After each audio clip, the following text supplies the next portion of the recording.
Next நேயர்களுக்கு என்னோட அன்பான வணக்கங்கள். இன்னைக்கு நம்ம சனிப்பெயர்ச்சி குறித்து தான் பார்க்க போறோம். அதை நம்ம கூட ஷேர் பண்ணிக்கிறதுக்காக ஜோதிடர் சிறுவன்மணி டாக்டர் தீபா அருளாளன் அவர்கள் இணைந்திருக்காங்க. வாங்க நிகழ்ச்சிக்குள்ள போலாம். வணக்கம் மேம். வணக்கம்.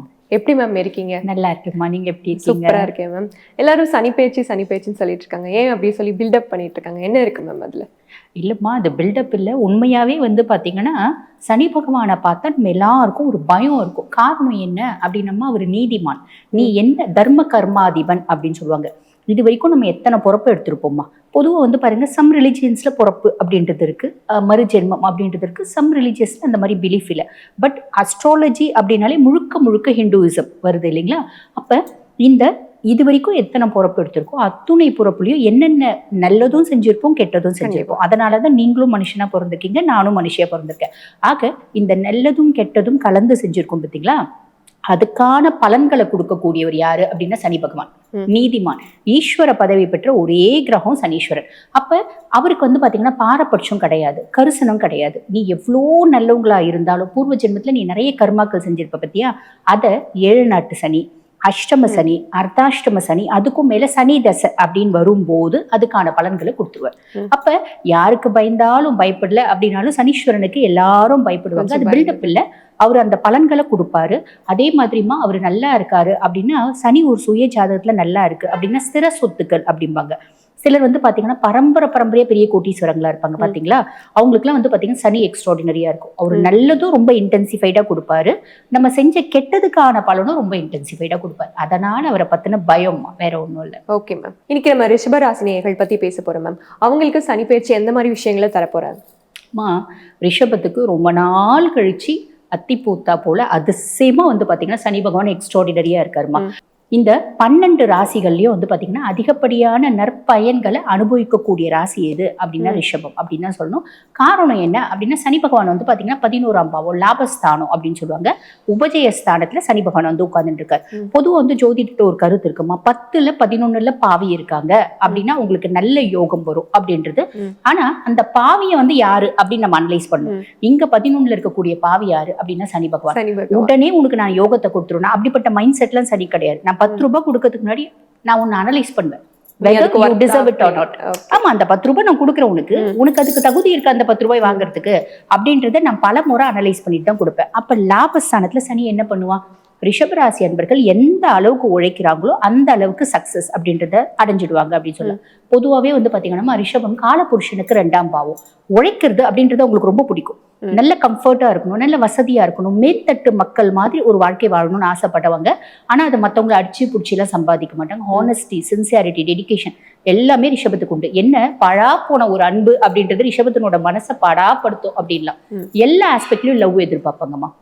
20 வயசுலயும் சரி, 40 வயசுலயும் சரி, 60 வயசுலயும் லவ் வேணும். Unconditional love. லவ்னா இங்க பாத்தீங்கன்னா காதல் அப்படின்னு சொல்ல முடியாது, உண்மையான அன்பு அப்படின்னு சொல்ல. உண்மையான அன்பை எதிர்பார்ப்பாங்க. இந்த உலகத்துல அதுக்கு மட்டும்தான் ரொம்ப பஞ்சம். அப்ப அந்த உண்மையான அன்பை எதிர்பார்த்து வாழ்க்கையில பெரிய விஷயத்த கோட்டை விடுவாங்க. 60 வயசு வரைக்கும் வாழ்க்கையை புரிஞ்சுக்காத ரிஷபம் எத்தனையோ பேர் நான் பார்த்திருக்கேன். அப்படிப்பட்டவங்களுக்கு இந்த 2.5 வருஷம் ரொம்ப எக்ஸ்ட்ராடினரியா இருக்குமா, அடுத்த சனி பயிற்சி வரைக்கும். அப்ப இந்த கிடைக்காத அன்பு எனக்கு கிடைக்கணும்னு பாத்தீங்கன்னா யோசிச்சுட்டு நம்ம அதுக்கான டைம் வேஸ்ட் பண்றதை விட எல்லாத்தையும் தூக்கி மூட்டை கட்டி வச்சுட்டு சம்பாதிக்கணும். இந்த காலகட்டத்துல லேடிஸா இருக்காங்க, ஜென்ஸ் ஆல்ரெடி சம்பாதிப்பாங்க. ஸோ நம்ம அவங்கள பத்தி யோசிக்க வேண்டியதுல. லேடிஸா இருக்காங்க அப்படின்னா இந்த ஹோம் மேக்கர், ஹவுஸ் ஒய்ஃப் அப்படின்ற ரிஷபமே இருக்கக்கூடாது. ஏன்னம்மா லாபஸ்தானத்துல சனி இருக்கான், 10ஆம் பாவம் தொழில் ஸ்தானத்துல ராகு இருக்கா. அப்ப எல்லா ரிஷபராசி பெண்களும் தொழில் அதிபர்களா மாறக்கூடிய காலகட்டம். நீ பெரிய லெவல்ல பாத்தீங்கன்னா டாடா பிர்லா ரேஞ்சுக்கு தொழில் பண்ணணுன்ற அவசியம் இல்லை.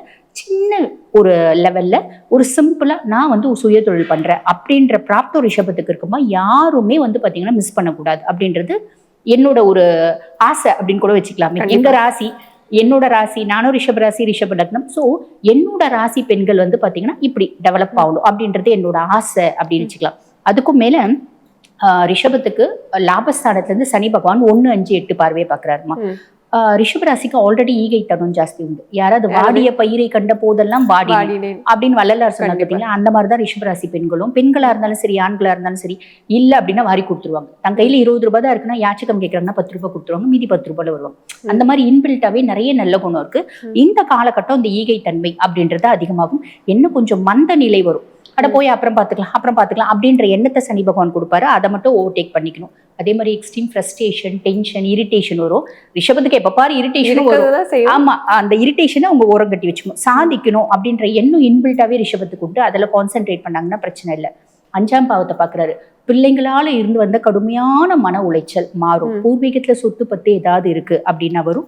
பூர்வீகம் சார்ந்து நல்ல செய்தி அப்படின்றதோட எங்களுக்கு சொத்து பத்துல ஆல்ரெடி இருக்குமா, எங்களுக்கு பெருசா கொடுக்கல, இப்ப வந்து அவங்களுக்கு கிடைக்கிறதுக்கான காலகட்டம் அப்படின்னு சொல்ல 8ஆம் பாவத்தை பாக்குறாரு.